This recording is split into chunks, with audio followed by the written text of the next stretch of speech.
This was a trip that I took with Clover to Dartmouth Crossing. So, first, I just let her sniff around the space just so that she could get it out of her system. Uh, Clover was not a dog who liked to pay attention a lot. She found other things extremely exciting and distracting. So, instead of trying to fight against her because she wanted to check out the environment and I wanted to train, I was just giving her a couple of minutes before we started any training at all and just let her sniff and get information on the very small area that we were going to be in. So I found when I walked her, uh, she was never kind of acclimating to the environment because there was always a new thing to smell. There was always a new dog around the corner or a new person walking down the sidewalk. So I decided to go somewhere that we could see those kind of things, but we could just sit on a bench or sit somewhere and just watch them as calmly as possible. Clover didn't do anything calmly, so calm-ishly is all we're looking for. So this really did go well for Clover. I found staying still uh, did help. She offered me way more attention here than I thought she would.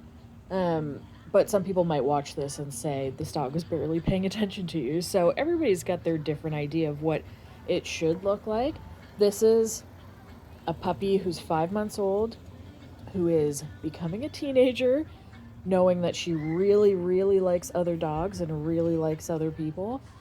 So I'm just trying to add value to the human that's on the other end of the leash. Because when I got her, she didn't have any value for that. Um, so I really liked that she could watch things. Like she's watching some kids across the street playing on a playground.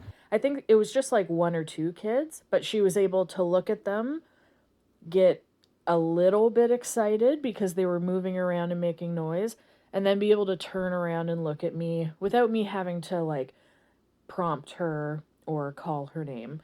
So I like to reward when my dog chooses to engage with me on their own instead of me constantly chirping at them to pay attention. Because the more you nag them, the less they're going to want to pay attention to you. I try to think about human teenagers. I know for me, the more I was nagged to do something, the more I would drag my feet while I was doing it. So, especially with very independent teenage dogs, we want to make sure that we're reinforcing the good choices that they're making and we're not just constantly telling them what to do. Give them the opportunity to use their brain that we know that they have and think, what is the right thing that I should do in this situation? So Clover even saw a dog here and she didn't bark. She didn't pull on her leash to go see it. She watched them, was still able to eat food, and then was kind of air sniffing because she could pick up the dog's scent on the air. I think that went super well. You did notice a lot of itching and scratching in this video, so she did find it a little overwhelming, but overall, I think that it went really well.